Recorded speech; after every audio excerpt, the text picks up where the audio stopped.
Hey, hello guys, welcome to another tutorial in cybersecurity.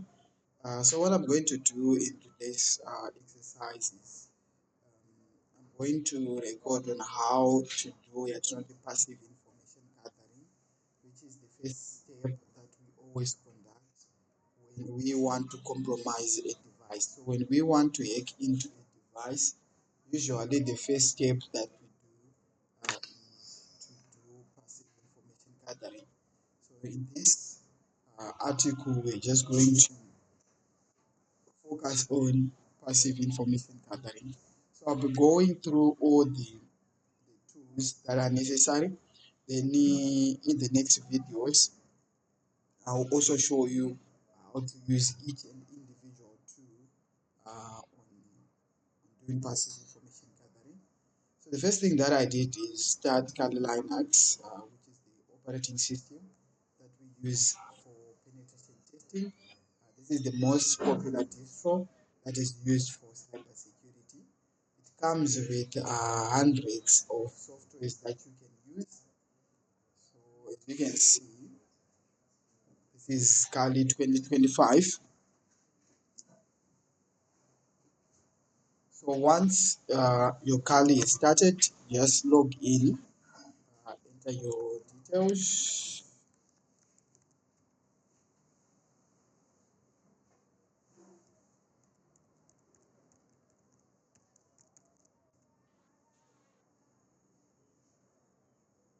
Alright, so I'm logging into my Kali Linux. That is the first thing that you need to do.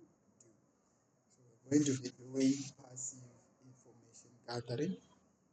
So I'm just going to go quickly, go over the necessary tools that we are going to use, just show you a bit. And those tools that need more explanation, I'm going to do a full video on those tools. So this is my Kali Linux. This is my Kali Linux, ladies and gentlemen. Let me make it full screen. So when you're doing passive information gathering, you're going to use a lot of tools to gather information.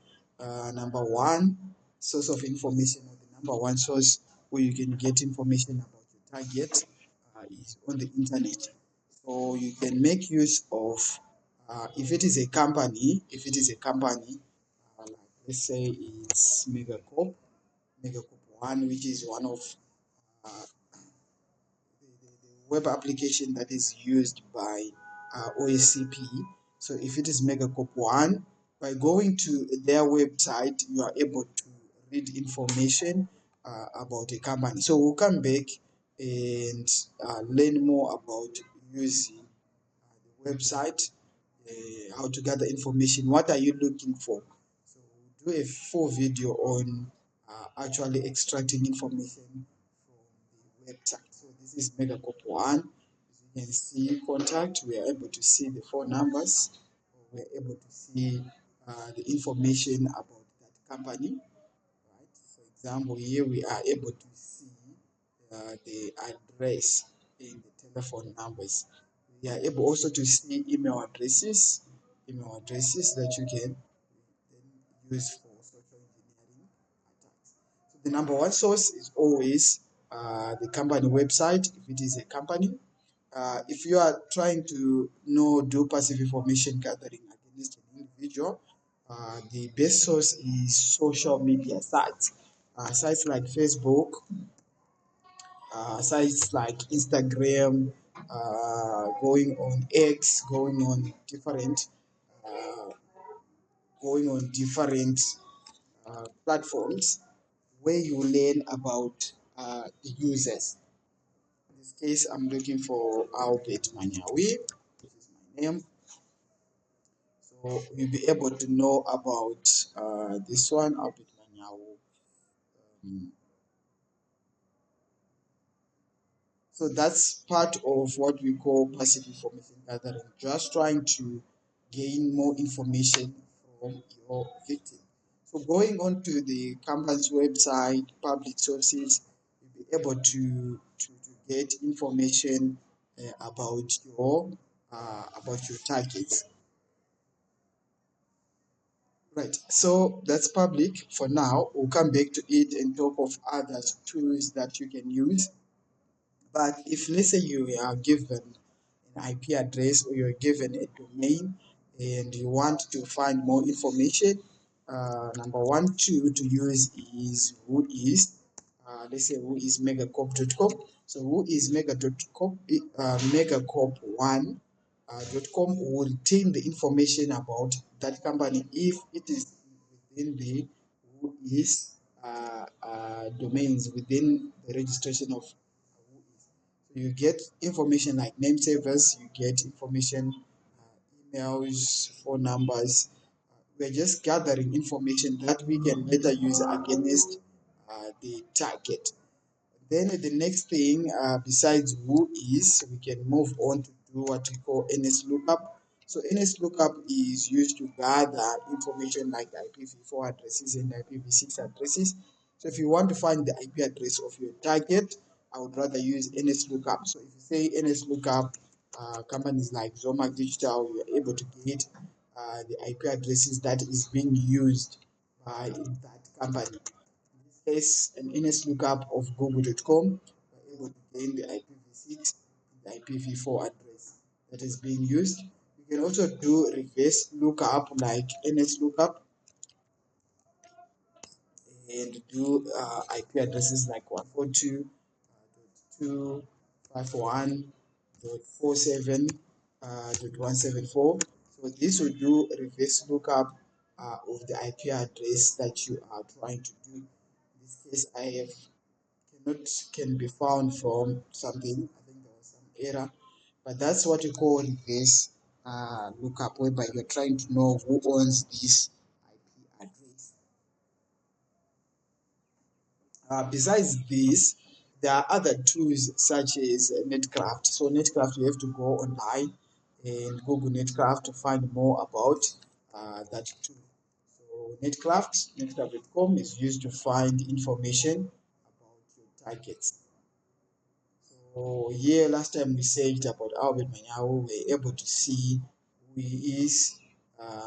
We were able to get more information. Studied at Great Zimbabwe. Look at that and other information from that person. All right, so going to Netcraft, logging in, I'm sure you'll be able to find more information. So in later videos, we're going to cover how to use Netcraft to find information. So I'm thinking each and every tool should have a specific time frame set for that tool set. Right, so let's move to other tools. Google hacking. There is a concept which is Google hacking, whereby you can use Google to actually find the information that you want. For example, you're using Google, you can just choose things like site to find the actual site. Let's say you're looking for Zomac Digital, try Zomac Digital .co.zw. You should then retain the information for the specific site. It doesn't bring everything, just focuses your results to one application. So besides site, there is also file type. So let's say this is an online school and I'm looking for MP4 files. So this should tell me if there are any MP4 files that are there. If there are any PDFs, then it should then return. So it seems like from digital.co, there's no PDF, there's no .co. It seems like there's nothing. So let me change this to another site. Let's say we are looking for megacorp, megacorp1.com. So for megacorp.1.com, I'm trying to get file types of doc. There's nothing. Let me try PDF. Nothing. Let me change the site. Let's use rbz.co. ZW. So we're just looking for public information. What is on the internet? We're just looking for public information about the company. So if I'm searching from this, I'm able to see the reports. Right? So if I download these files, then I can able to use strings on the terminal to try to see who created the files, the IP addresses, the information about the target. So that is what we call Google hacking. So we also have a video that specifies Google hacking, doing things like site, file, in URL or in URL, anchor or in anchor, things like in text or in text, a lot of other things. And then we could also review things like Google hacking database. So go to Google hacking database.